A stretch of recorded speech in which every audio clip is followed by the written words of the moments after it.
Para principios de 1946, la República Argentina se encuentra en pleno clima de elecciones presidenciales.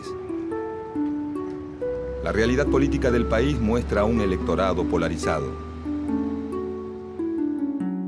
Bajo la denominación de Unión Democrática, se agrupan los partidos políticos tradicionales como la Unión Cívica Radical, el Partido Demócrata Progresista, el Partido Socialista, los Conservadores y el Partido Comunista.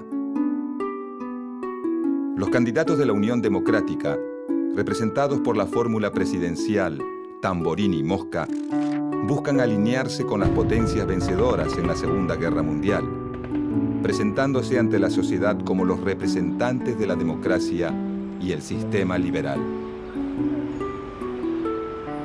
La Unión Democrática trata de mostrar al gobierno militar de Edelmiro Julián Farrell y a la política de su candidato oficial, Juan Domingo Perón, como una versión local del fascismo europeo.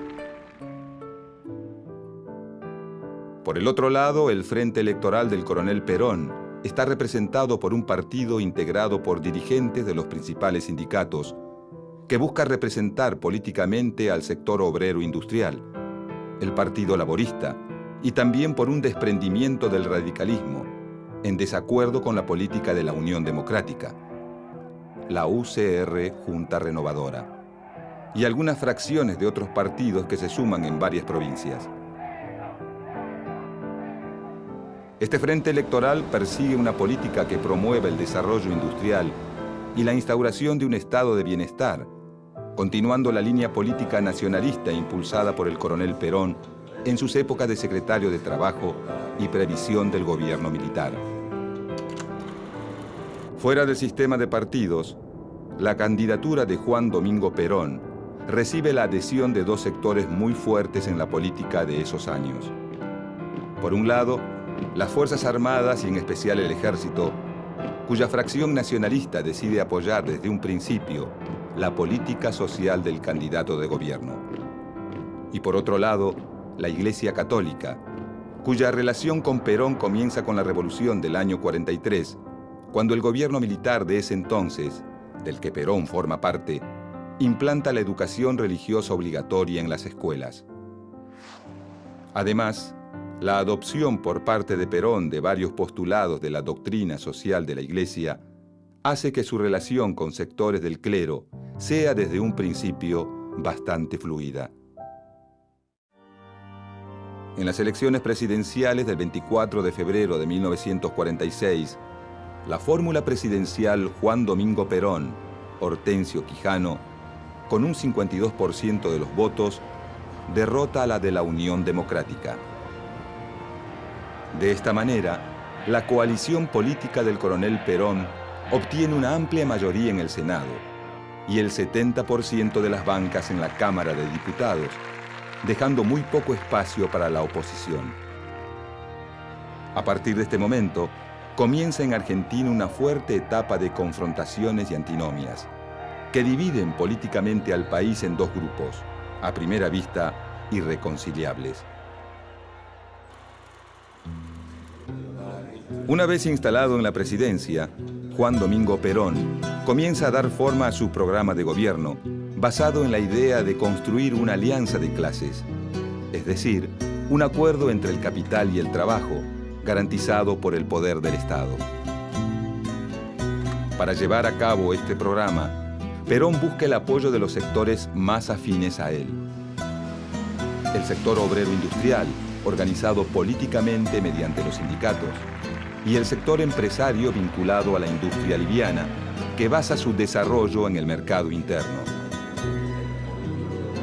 La floreciente situación económica de la que goza el país en 1946 hace que el plan de Perón empiece a dar frutos rápidamente.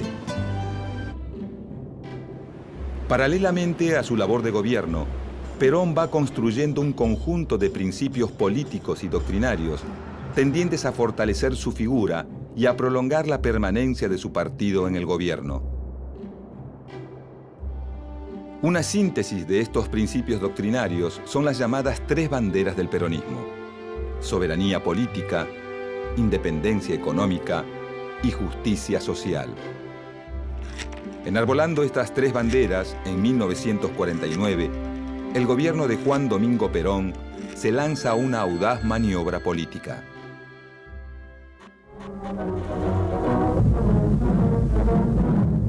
La reforma constitucional de 1949 busca legitimar jurídicamente los avances políticos y sociales obtenidos por el peronismo, incorporando los derechos del trabajador, de la familia, de la ancianidad y de la educación y la cultura, y un capítulo sobre función social de la propiedad, el capital y la actividad económica al texto de la Carta Magna, así como también sus tres banderas al contenido del preámbulo. Además de sus propósitos jurídicos, la reforma constitucional también tiene una clara finalidad política: crear una cláusula que permita la reelección del presidente. El evidente afán reeleccionista, sumado al importante papel que asigna la nueva Constitución Nacional al Estado en la economía y la política social, provoca un enérgico rechazo en los sectores opositores que ven esta reforma como un avance de la incipiente doctrina peronista sobre las tradiciones institucionales. A pesar de todo, la nueva Constitución es aprobada y Perón se lanza inmediatamente a una nueva campaña electoral. Ese mismo año, se revierten las condiciones económicas favorables que acompañaron los primeros años del gobierno peronista. Para 1950, la campaña electoral avanza en medio de una incipiente crisis económica, que trae consigo los primeros brotes de inflación y una importante caída en las exportaciones. Con la llegada de las elecciones de 1951, los partidos de la oposición vuelven a reagruparse como en los tiempos de la Unión Democrática. La fórmula Perón-Quijano vuelve a triunfar en las elecciones con un 62% de los votos. El 4 de junio de 1952, en medio de la crisis económica y de un clima político cada vez más áspero, Perón asume su segundo mandato. Dios y la nación se lo demandan. Llegado 1953, lo peor de la crisis económica parece estar llegando a su fin, aunque la crisis política no para de fermentar. Durante los primeros días del año, sale a la luz un escándalo de corrupción que involucra a una persona del entorno íntimo del presidente, Juan Ramón Duarte. Hermano mayor de Eva, cuñado y secretario privado del general Perón, Juan Duarte es acusado por la oposición de usar sus contactos políticos para hacer negocios sucios a expensas del Estado. El escándalo termina de estallar finalmente el 9 de abril, cuando Juan Duarte es hallado muerto en su departamento, luego de supuestamente haberse suicidado. El 15 de abril de 1953, apenas 6 días después del suicidio de Juan Duarte, la CGT organiza una manifestación en Plaza de Mayo en apoyo a un Perón cada vez más asediado por las denuncias de corrupción formuladas contra miembros de su gobierno. En el transcurso del acto, 2 bombas estallan en medio de la manifestación, causando muertos y varios heridos entre la multitud. Esa misma noche, grupos de militantes peronistas actúan en represalia a las bombas, incendiando los principales locales de la oposición, como la Casa Radical, la Casa del Pueblo, la sede del Partido Conservador y el edificio del Jockey Club. En los días posteriores a la quema del Jockey Club, el conflicto entre Perón y la oposición se agudiza. El gobierno endurece su política de persecución y censura, y varios líderes opositores son encarcelados. Dentro y fuera de los calabozos, comienzan a correr rumores de apremios ilegales y torturas que desprestigian aún más la imagen del régimen. Para descomprimir la situación, a fines de ese año, el Congreso decide dictar una amnistía. Cerca de 4.000 presos políticos son liberados. Pero lejos de lograr una conciliación, los adversarios de Perón se aprestan a presentar batalla. Para 1954, la exaltación de la doctrina justicialista adquiere ribetes exacerbados. El culto a la figura de Evita y la progresiva peronización de los contenidos escolares comienzan a irritar a amplios sectores de la sociedad y se abre un nuevo frente de conflicto para el gobierno de Perón. Durante los años de su segundo mandato, la relación de Perón con la Iglesia ya no es tan cordial como en el primer gobierno. La exaltación casi religiosa de la figura de Eva Perón y su proclamación pública como jefa espiritual de la nación comienzan a generar inquietud entre los sectores más conservadores del episcopado, quienes rápidamente se suman a los reclamos de la oposición. La respuesta de Perón es intensificar la crisis. En pocos meses el gobierno suprime la enseñanza religiosa obligatoria, promulga la ley de divorcio vincular y propone una reforma de la Constitución para separar a la Iglesia del Estado. El conflicto con la Iglesia no tarda en estallar. Desafiando todas las prohibiciones y las restricciones impuestas por el gobierno peronista, el 11 de junio de 1955, todas las fuerzas opositoras al gobierno, en solidaridad con la Iglesia Católica, participan de la procesión de Corpus Christi y desfilan frente a la Catedral de Buenos Aires. Esta procesión constituye la manifestación masiva más grande en contra de Perón hasta el momento. Incluso militantes socialistas y comunistas, de conocida postura anticlerical, marchan junto a miembros de la Acción Católica en repudio al gobierno. El episodio termina con un confuso incidente que incluye la quema de una bandera argentina. Este hecho es utilizado por el gobierno para desacreditar a los asistentes de la marcha y para minimizar sus efectos políticos.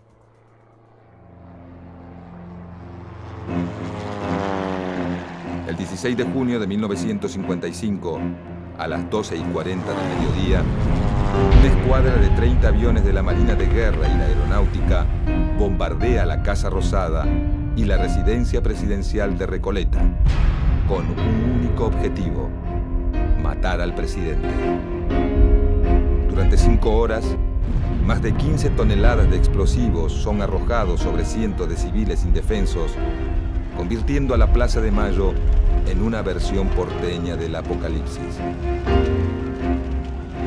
Perón, advertido de la maniobra, logra ponerse a salvo y sofocar la rebelión con el apoyo de los oficiales del ejército leales al gobierno. Pocos días después del bombardeo de Plaza de Mayo, el presidente anuncia el final de la revolución peronista y propone a sus opositores la pacificación. Pero estos, lejos de acceder a una tregua, deciden aumentar la presión. El 31 de agosto, Perón pone su renuncia a disposición de la CGT y sus organismos partidarios, lo que genera una masiva reacción de sus seguidores que inmediatamente se concentran en Plaza de Mayo. Frente a la multitud, Perón retira su renuncia y decide poner fin a la tregua, pronunciando un provocativo discurso donde proclama: Y cuando uno de los nuestros caiga, caerán 5 de los de ellos. Esta renovada actitud de beligerancia de Perón termina por aunar la opinión de las Fuerzas Armadas. El 16 de septiembre, desde la Escuela de Artillería de Córdoba, el general Eduardo Lonardi inicia un alzamiento militar a gran escala que incluye la ocupación militar de los principales centros urbanos y el despliegue de la Marina de Guerra en las costas del Río de la Plata. Luego de 4 días lluviosos de bombardeos, tiros y resistencia, el 20 de septiembre de 1955, a las 2 de la madrugada, el presidente Juan Domingo Perón decide abandonar el gobierno y refugiarse en una cañonera paraguaya. De esta manera, se impone un nuevo gobierno militar en Argentina, poniendo fin a 9 años de gobierno peronista.